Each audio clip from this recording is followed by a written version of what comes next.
Bonsoir à vous, donc ce soir on va parler cododo. Donc je vais pas être le seul papa à prendre la parole ce soir. Juste après le mien, il y aura celui de Fred, un autre papa qui aussi chez lui pratique le cododo. Pour ma part, ça se passe très très bien. Depuis avant en tout cas que notre fille arrive, on avait prévu qu'elle dormirait avec nous. Donc vous savez, on avait installé le lit next to me, à côté du nôtre, collé, pour qu'on puisse la mettre dedans. Retour de la maternité, on la met dedans, elle passe 2 nuits dedans, et puis finalement on la récupère avec nous dans le lit, on la met entre nous, et on dort comme ça. Jusqu'à ces 8 mois, en tout cas, ça n'a jamais posé de problème. On n'a jamais eu, même si on avait des craintes de l'écraser, ça s'est jamais produit. Vous avez un sommeil voilà, conscient en fait, à part si vous fumez ou vous buvez, donc ça c'était conseillé par contre. Mais sinon, ça se passe très très bien. Donc à ces 8 mois, on lui a construit un lit cabane, et donc un lit de 90 par 200 hein, qu'on a mis au ras du sol, et on l'a mis dedans. Ça se passe super bien le soir. Elle est heureuse de retrouver son lit. Petite tétée, on va dire, de fin de soirée, sas de décompression avec sa maman, tranquillement, et elle s'endort. Vers 2 heures du matin, généralement, elle nous appelle. On la récupère dans le lit, et elle finit la nuit avec nous. Elle tète, voilà, et le matin, elle se réveille avec nous. Donc jusqu'à aujourd'hui, ça se passe comme ça. Elle a 20 mois aujourd'hui, et c'est toujours le même rituel. Le seul petit X, c'est que notre petite, elle aime faire des tétées acrobatiques. Elle s'en tourne dans tous les sens quand elle tète. Elle prend ses pieds, elle les tape de partout. La nuit, je me faisais réveiller 15 fois par des coups de pied dans la tête. Bon, c'était très désagréable. Le matin, je me levais, j'étais vraiment fatigué. Je ressentais la fatigue. J'allais au boulot fatigué. Et au bout de 10 mois de réflexion, oui, très très long d'ailleurs, nous avons opté pour une barrière de lit. Alors, qu'est-ce que ça a changé notre vie? 35 balles. Mais je dors comme un prince maintenant. La petite, quand elle nous appelle à 2 heures du matin, on la met dans notre lit. Elle finit sa nuit tranquillement.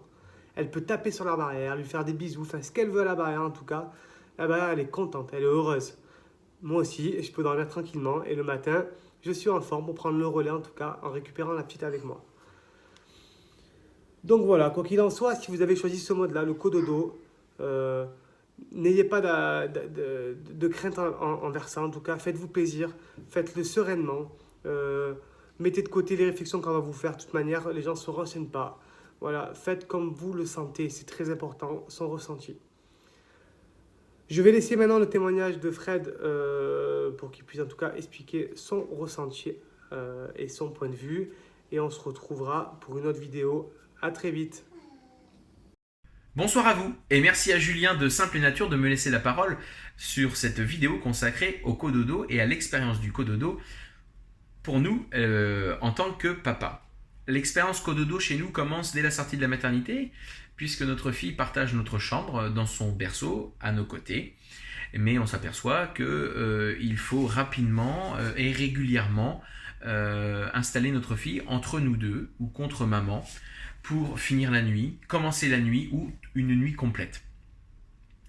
C'est un moment d'apaisement où elle peut sentir notre battement de cœur, elle peut sentir notre souffle, sentir notre présence qui la rassure. C'est un moment aussi où nous, en tant que parents, nous sommes rassurés parce que nous avons notre enfant au plus près de nous. On l'entend respirer, on l'entend bouger. Si ça ne va pas, nous sommes là. Le cododo m'a apporté dès le départ beaucoup de questionnements et certaines angoisses, des angoisses légitimes puisque est-ce que l'oreiller ne va pas tomber sur ma fille et l'étouffer pendant la nuit? Est-ce que si je me retourne, je ne l'écrase pas? Est-ce qu'elle n'a pas trop chaud? Est-ce qu'elle n'a pas trop froid? Est-ce que la couette n'est pas assez haute? Est-ce que la couette est assez basse? Ce sont des questions qui, avec le temps, moi, me sont passées. Voilà, régulièrement, il m'arrive encore d'être inquiet, de savoir si je ne l'écrase pas. Mais non, elle est toujours là, donc je pense que ça se passe bien. Le cododo, ce n'est pas que des cododos nocturnes, ça peut être des cododos de sieste, ça peut être des cododos de tétés câlin, de tétés réassurance, de tétés de repas. Mais aussi des cododos collés à papa, des cododos collés à maman. C'est un vrai moment de partage qu'on aime avoir avec notre enfant, même si maintenant elle dort dans sa chambre, dans un lit posé au sol qui fait une dimension classique de 90 sur 200 et que parfois elle a besoin d'être aussi dans son lit et pas avec nous. Voilà, de pas nous entendre ronfler, de pas nous entendre nous retourner 20 000 fois dans la nuit parce qu'on a trop chaud, ne pas sentir notre haleine de poney le matin au réveil. Voilà. Le cododo ne fait pas d'enfant tyran. Le cododo ne fait pas d'enfant capricieux. Ça aide votre enfant. Ça ne peut que l'aider, l'apaiser. Il ne viendra pas vous réclamer 20 000 fois qu'il a envie de dormir avec vous.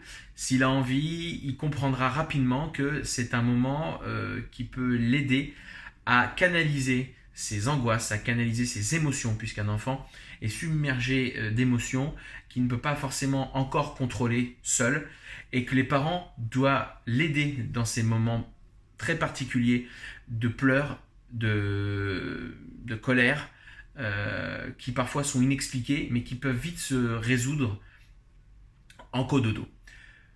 Pour finir, sur le cododo, je vous dirais, faites votre propre expérience vous-même.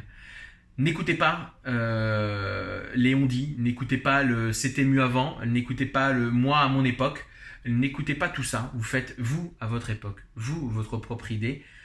Vous êtes ses parents, vous savez vous-même ce qu'il y a de mieux pour votre enfant.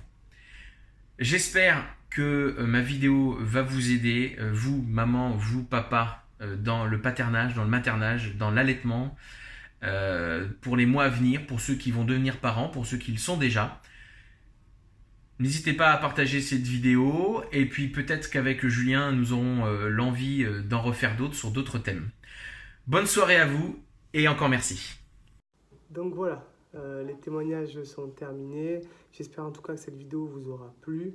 Il était pour nous essentiel de montrer que le cododo ce n'était pas qu'une affaire de maman et que le papa devait aussi se sentir impliqué. Il faut savoir que majoritairement ce sont les papas qui refusent le cododo à la maman. Et ça c'est très dommage. Alors les papas, n'hésitez pas à vous renseigner sur ce sujet-là.